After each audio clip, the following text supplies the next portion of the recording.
right, here we go. This is my response video to Jay Cotto responding to my video that was responding to him. Like the last one, I'm going to go down by the key points first, and then I'll get into each key point that I brought up at the start of this. So if you want to skip through this video, you can just hit the key points that you want to hear. First, before I start though, look, bro, Jay, me and you, we've been cool. I've been in your channel when you've been live. You've been in my channel when I've been live. We've always been cordial, all right? So the first thing I'm going to ask is, don't call me names like kiddo, because I'm a grown-ass man. I understand you're in your 40s. You're my elder. But don't call me a kiddo. Don't do that. I'm trying to be respectful, so I ask the same from you. With that being said, let's get into this. So, the first thing that I'm going to touch on is pull-up AJ.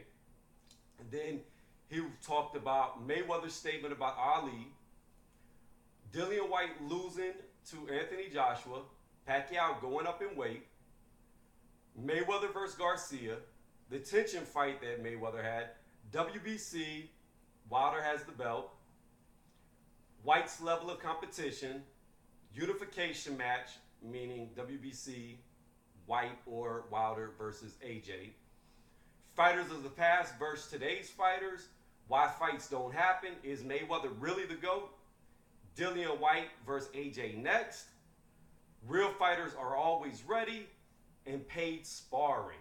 So these are the topics. Now, here we go. First things first, I made the statement that AJ should stay away from Pulev, and I stand by that. Pulev is not like these other fighters. Yes, he's a little bit older at 38 years old. But Pulev has not lost since he fought Klitschko. Klitschko's the only person to beat Pulev. In every fight that Pulev has ever fought, he's dominated the guys he's fought for the most part. He is very dominant. Pulev's not the type of guy that you call in to fight you on last minute's notice. I'm going to touch on this later too with White. Pulev's the type of fighter that you want a full training camp for, because training camp's not just about getting in shape. It's about bringing in sparring partners who mimic the style of the person you're going to fight. It's also going over videotapes and watching how that fighter fights. So you, your coach, and your team can try your best to get in the ring with people who can stylistically mimic what you're seeing, and you can focus on weaknesses and learn how to stay away from the strengths of that fighter. Training camp is very mentally taxing, not just with the physical, but when it comes down to the game plan, it's very mental, and you need time to build that plan. You go in haphazard, you go in not ready against somebody like Pulev, you could very well lose because you didn't take that time to focus on the game plan and learn how you need to fight him to beat him stylistically. At the level that AJ's at, this isn't two people fighting in a bar. It's not that type of fighting. This is the type of fighting that requires history.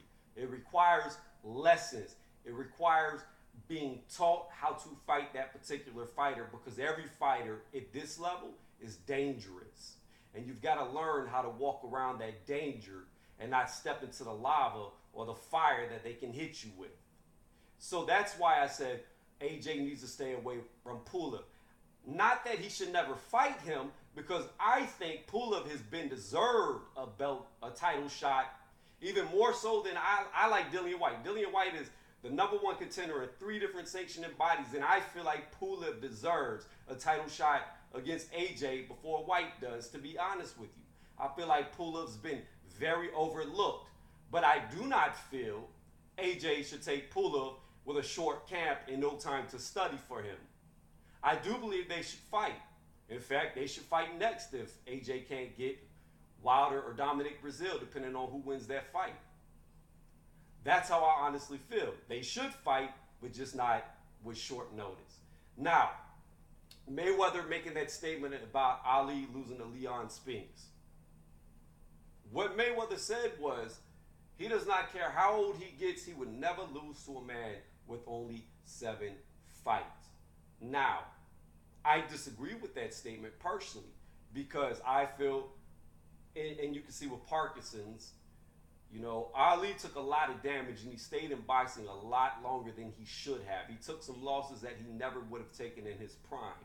That is why he lost to Leon Spinks, because his better days were way past him. But he loved fighting. For Ali, it wasn't about the money. It was about the pride. It was about his name being set on forever, being the greatest. Not just believing he was the greatest, but living that life and fighting to his last days where he could. That was Ali, the spirit of a champion. That's why a lot of people consider him the greatest of all time, along with political things he did outside of the ring. But inside the ring, he showed no fear. He went after everybody. So when his days were gone, he still had the heart of a lion, even though he had the body of an old man. So he lost to Leon Spinks. That's where I disagree with Mayweather. I believe Mayweather could lose to somebody like that if he stayed around long enough. But you can't compare Conor McGregor to a Leon Spinks. Yes, Conor McGregor had 0 fights in boxing, but it doesn't matter because he still was a professional fighter for many years. Conor came from the UFC, although I've said it 1,000 times. I believe a boxer has a better shot in an octagon than a UFC fighter does in a boxing ring. But Conor, just because he had 0 boxing fights, doesn't mean he never had professional fights. That's like a kickboxer like Lucia Riker who crosses over to boxing. Just because they were kickboxing doesn't mean they haven't had experience in stand-up or trained for it. So Conor McGregor, truth be told, was way more experienced than Leon Spinks when he fought Mayweather. Now, should that fight have counted as his 50th win? I don't know. Because at the end of the day, Conor McGregor was a 2-division champion. Or not division, but 2 weight class champion, holding 2 belts in a different combat sport. So I don't know. Should it have counted as I guess, because if Mayweather would have went into UFC, it would have counted on McGregor's record if he would have won. But here's the thing about that 50-0. It means nothing that Mayweather got 50-0. See, 50-0 is a Rocky Marciano record. Everybody's chasing 50-0, but it doesn't mean nothing in lower weight classes. Chavez Sr. was like 60-0 at welterweight before he finally lost. So that 50-0 record has already been beat. But the thing is, 50-0 has never been done in heavyweight. And that's, truth be told, the only place where that record matters. Because I don't care what anybody says, the heavier you get up in fighting, the more dangerous the fights become. Because the bigger you get, the more likely one punch can end the night. So whereas welterweights, you do have knockout artists, but they don't hit like heavyweights hit. And it doesn't matter how big you get, the human body, the skull can only take so much. And when you get in there against 250, 260 pound men, all of them can knock each other out. So that's why it's impressive to see 50-0 at heavyweight. And it doesn't really hold a lot of weight, in my opinion, at welterweight, because 50-0 has already been beat at welterweight. So moving on from that, we're going to get into the power factor. Now, Pacquiao is who you like to bring up about knocking people out. Pacquiao at welterweight, and I'm not counting Ricky Hatton, because Ricky Hatton was a lightweight, but if I did count Ricky Hatton, I'm going to give you the knockout percentage that he had. Either way, with or without him, it doesn't matter. Okay? So this is what I'm about to show you. Right now, if you look at Pacquiao's box record, he has a 56% knockout ratio, right? But you got to understand, that knockout ratio is a lot lower than what it was. Why? Because he went up to welterweight. So here's what I'm about to show you. Watch how these numbers drop significantly. And I'll go with before he went welterweight first, just to even show how much more of a gap there is. Before Manny Pacquiao went welterweight, he won 52 fights. Out of those 52 fights, he had 36 knockouts. 52 wins with 36 knockouts is a 69.23% knockout ratio. He knocked out 69% of the people he fought lighter than welterweight. Once he transitioned into welterweight, he had a 17-2, not counting Ricky Hatton, which is only 11.79% knockout ratio. If you want to count Ricky Hatton, who was a super lightweight, mind you, he had an 18-3. He had 18 wins with 3 knockouts, which is only a 16.67% knockout ratio. He went from a 69% knockout ratio before going to welterweight, and once he touched welterweight, he dropped to a 16% knockout ratio. That's not a knockout artist. Now you have to ask yourself, why did he stop knocking people out? And it's like I told you, because he went too high up in weight. See, this is what you got to understand when you're talking about little men like Manny Pacquiao, Floyd Mayweather. And what I mean by little is stature. They're short. They're little men. And I don't mean that in a negative way, because they can fight their ass off and they can beat a lot of men bigger than them, taller than them, heavier than them. But that's not the point. At the end of the day, they're still little men. So here's the problem when it comes to fighting, and this is the main issue you run into when you're a shorter guy and you keep going up in weight: your height. Manny Pacquiao is only like 5'4", and Mayweather is only 5'7", supposedly. Okay? As you go up in weight, you're now fighting heavier than you've ever been. So most fighters don't walk around at their fight weight, right? But with Manny Pacquiao, he's probably only a few pounds. And a lot of the times he fought at welterweight, he didn't even weigh in at the max weight limit. He always weighed in under 147 for the most part. Which means that the weight that he would put on by fight night is minimal. I think the biggest I ever saw of Manny Pacquiao was 152 pounds by fight night. 152 pounds by fight night. Now here's the issue. The other people who are true welterweights are going to be on the smaller height size, 5'7", normally around 5'9" to 6 foot tall. By fight night, they're going to be every bit 165, 170. So what ends up happening is, as you go up and up and up and up and up in weight, you're not only fighting people who are naturally used to fighting people bigger than you, because that's a division, but they're going to be anywhere from 10 to 20 pounds heavier than you by fight night. That WBC clause where you could only gain 10 pounds by fight night, I do not believe has gone into effect, and there's a reason why they're thinking about it. Because you have people like Canelo Alvarez, who fought that low, who would be 170 by fight night. Weight matters. If weight did not matter, then there would be no such thing as weight classes. You would see 110-pound men fighting Anthony Joshua, but you don't. Because at the end of the day, weight matters. And the higher up somebody goes when they're not naturally big, they're going to be fighting men who are going to be much bigger than them by fight night, and that weight is going to show, and their power falls off. That's why I said I'm not talking about 1 or 2 weight classes. We're talking about Pacquiao went up 8 weight classes. It took 8 weight classes before he lost all his power. It took Mayweather 5, and I'm going to get into Mayweather in a minute, because we're going to really explore this brittle hand thing with facts, not opinions. Now, the next thing you brought up was, getting straight into it, Mayweather versus Garcia. You said this is where Mayweather first injured his hand. This is where Mayweather stopped being Pretty Boy Floyd and went into stylistically Money Mayweather, because he could no longer throw punches like he used to throw, because he found out he had brittle hands. Well, here's the thing. When he fought Garcia, he only fought one Garcia, so you have to be talking about Felipe.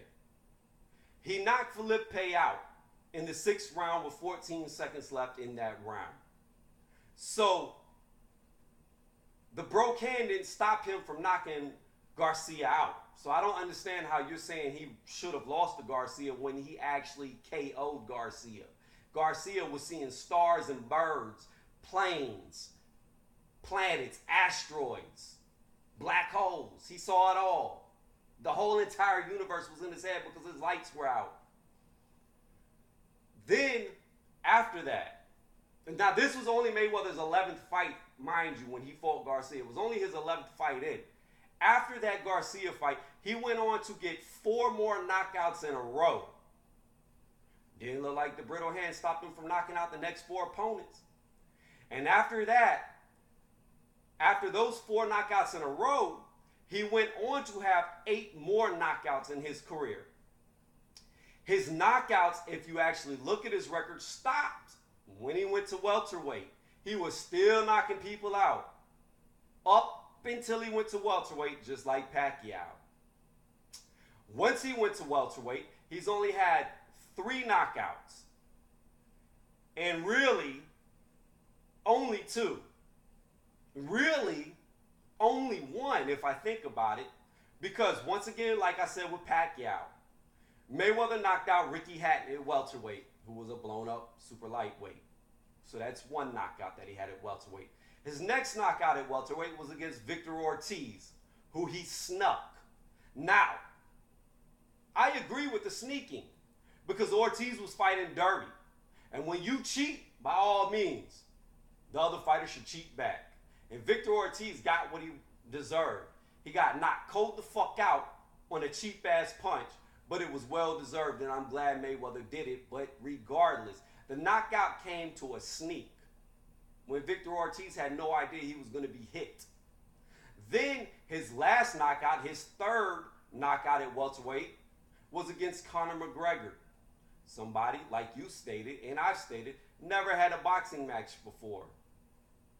And you can say it was a TKO all you want, but anybody who watches the fight can see Conor McGregor had no fuel left in the tank.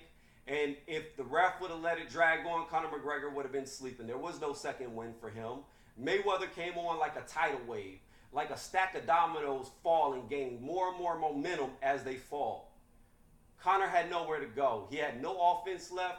He had no defense. He was getting hit nonstop. The ref did the smart thing, called the fight, because if he wouldn't have called the fight, Conor would have got seriously hurt. Now, the next thing you said was the tension fight with Mayweather. And you said it counted, but it didn't.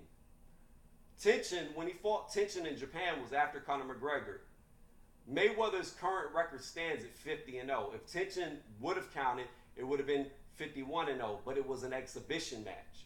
So if Mayweather would have lost, it wouldn't have counted as a loss on his record either. Moving on from that, you said Dillian White needs to stop chasing AJ and try to chase Wilder. Well, Dillian White has been chasing Wilder.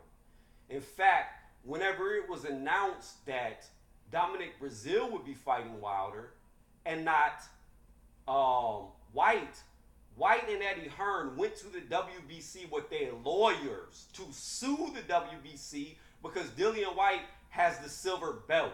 Now, in the entire history of the WBC, whoever has the WBC silver belt is always the mandatory.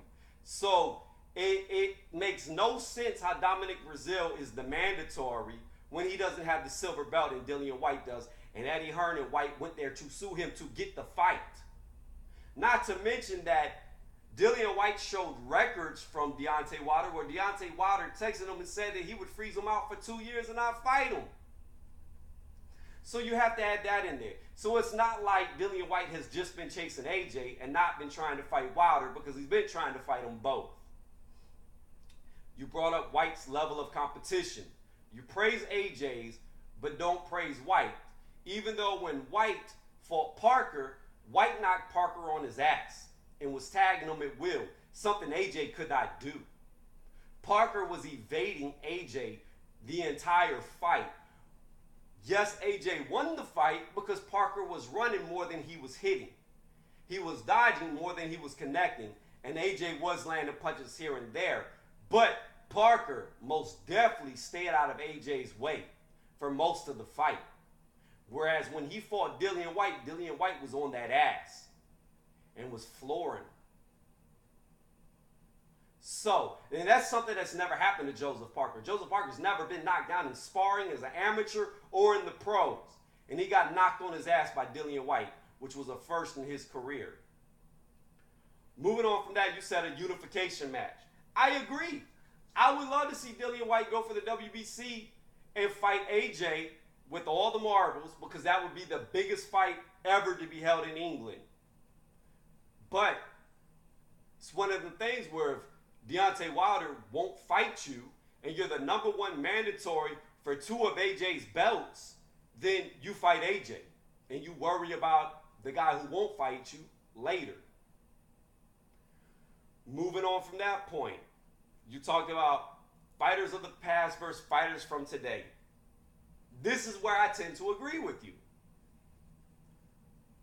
And this gets to my point, not now, but after, not the next point, but the point after that about the GOAT. So I'll go ahead and merge these two together, Mayweather and the GOAT versus with fighters of the past versus today. No, I do not believe Mayweather is the greatest of all time.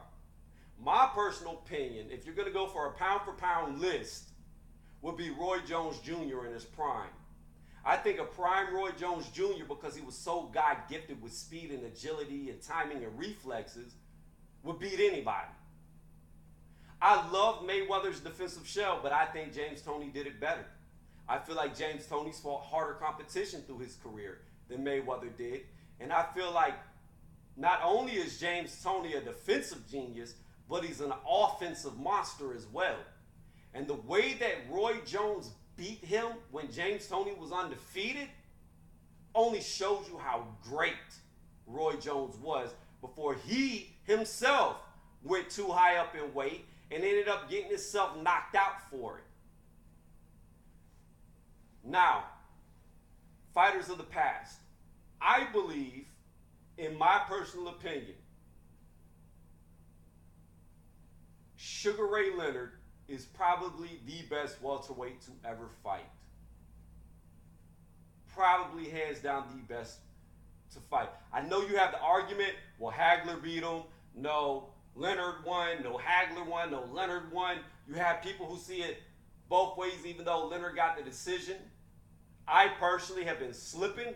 I have been meaning to watch that fight all my life because of the controversy, and I've never gotten around to it. So that's a negative on me because I love boxing. And that is a classic fight that I should have watched 1,000 times over by now. So I cannot give an opinion on who I feel won.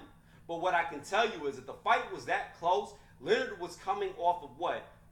Somewhere in between a 3 to 5 year break, and then came back to fight the champion Hagler, who was destroying everybody, and made it that close. So that only tells you if Leonard would have never left, he would have more than likely beat him with ease. And if Mayweather would have ever fought Leonard, Leonard would have dusted Mayweather like he dusted his dad. That's my honest opinion. Now, why fighters don't fight? This is a problem that I have from a fan's perspective. I agree with you. I wish the best would fight the best. But Mayweather showed the blueprint. Mayweather showed how to take care of the fighter. Because at the end of the day, fans are not going to take care of the fighter. It doesn't matter who your fans are, how many fans you have. At the end of the day, if you don't get your money right while you're fighting, because there's a lot of broke fighters right now who had many of fans, not one fan will help you after you're gone. After your name's no longer in the lights, the fans don't give a fuck about you. So from a fan's perspective, I hate that the best don't fight the best. But from somebody who has fought, and from somebody who looks at it from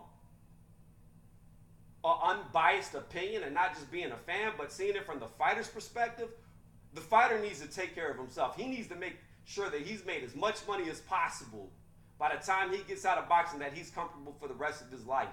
Because too many fighters end up with injuries that last them for the rest of their lives because they wanted to fight the best, prove themselves to be the best, and they didn't make the money they deserved, and now they ain't got nothing but a broke, beat down body and fans who don't even know their name.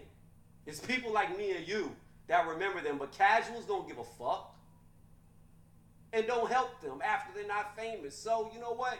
I hate the Mayweather blueprint as a fan, but from a fighter's perspective, it's the best thing that ever happened to fighters, because now fighters can live a good life after they're no longer in the limelight.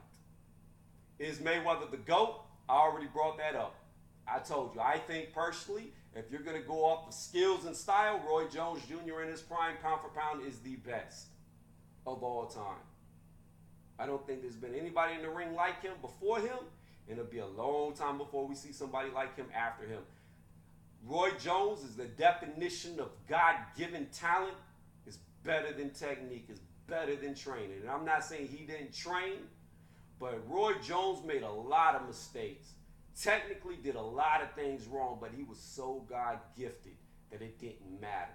He was superior because of them God-gifted skills. So that's my personal GOAT. If you go for a pound-for-pound list. If you go for like a greatest heavyweight of all time, I would have to say it's hard to say, because my heart wants to say Mike Tyson in his prime, before Costamata died, before he got involved with Don King, before he started doing drugs and partying. If he would have stayed dedicated and true to his craft, he would have been a hard man to ever beat. But Mike Tyson destroyed himself. So with Mike Tyson as a heavyweight, prime, I would say a prime Mike Tyson, hands down in my opinion, would dust off all of them. After Mike Tyson, with him not in it, I'd have to go for a Joe Louis or a Rocky Marciano, and then an Ali below them. Ali would be my fourth pick for greatest, and I only consider Ali, I only believe that a lot of people consider Ali the greatest because of more of what he did outside of the ring than what he actually did inside of the ring. Now moving on from that, you said Dillian Whyte should fight AJ next. I disagree. Once again, you're right. Dillian Whyte did lose to AJ in their professional bout, but Dillian Whyte beat AJ as an amateur. So really they're 1-1. But professional is the only one that really matters. And the difference in AJ and Dillian Whyte is Dillian Whyte only had 7 amateur fights, which is unheard of. To go this far into a career, to be this big with only 7 amateur fights, shows a lot. AJ, I don't even know. I would assume he's had at least 100 or more. Been to the Olympics. So whenever AJ turned pro, he's already over 100 fights in, whereas Dillian Whyte was only 7 fights in. So AJ had the experience over Dillian Whyte. But Dillian Whyte has improved at such a great rate, and the Joseph Parker shows it. Now, 7 weeks. It's the same thing about Pulev. It would be dumb for Dillian Whyte to fight AJ with only 7 weeks. He needs a full training camp, a full time to train for him personally. To look at the tape, see what he did wrong, come up with a game plan. Same thing about Pulev that I said earlier. I do not want to see Dillian Whyte step in like he's been stepping in with only 6 weeks, 4 weeks, 5 weeks, 7 weeks. They have really fucked Dillian Whyte over in his career. But he's made it by only losing to AJ. But I don't want to see him squander everything he's built up on a short notice and not be 100%. That's why I don't want Dillian Whyte fighting AJ next, right now. I want to see Dillian Whyte with a full training camp at 100%, so his chance is not squandered. So if he does lose, he loses because AJ's the better fighter, not because he's unprepared. Now, real fighters are always ready. That's not true. That's not true at all, bro. I would say 80% of fighters get completely out of shape in between their fights. That's why they only fight 2-3 times a year. Some of them only fight once a year, once they become a champion. They don't stay training. They only train, a fighter that fights once a year might train for 3 to 4 months out the entire year and just does whatever. So they don't always stay in shape. There are exceptions like Eubank Jr., who's always in shape. That's why I like Eubanks. That's why I've got a soft spot for him, because of his dedication to the craft. People like Mayweather, who you hate on very hard. Always in shape, always ready, live the boxing life, but it's rare. So you can't say real fighters are always ready because they're not. There's too many of them that aren't ready. And too many top tier elite fighters who aren't ready. It would be different if you had champions who are always ready, but it's not the case. It's the opposite. They're not always ready. That's why they book these fights in so far in advance, so they can get ready. And then the last thing you did was paid sparring, how people made money off of paid sparring. They still make money off of paid sparring. That's still a thing. That's never gone away. And that was all the key points that you brought up. I hope I counted them pretty well and came back. And once again, I want to conclude with this. Bro, I like talking to you. You're very knowledgeable. I agree with a lot of your opinions. I disagree with some, like everybody does. But all I can say again is, I don't call you Gramps. I don't call you old man. Don't call me kiddo. I'm not going to call you nothing derogatory unless you call me something derogatory, because I give a mutual respect to people. It's only when they lose my respect, it's over and they'll never have it again. And then it changes. So like I said, I like these little back and forths we've done. I like when you're in my channel. I like joining yours because I like the information. But bruh, gotta chill out with that kiddo talk. Thank y'all for all that have watched this, and hopefully, I don't know, maybe we'll have around 3 of these. I don't know. I don't know how many of these we're gonna do. But anyways, peace, y'all. And I know you said you was going live tonight, Jay, so I'm gonna try to catch it if I can. Thank y'all for watching, like always, once again.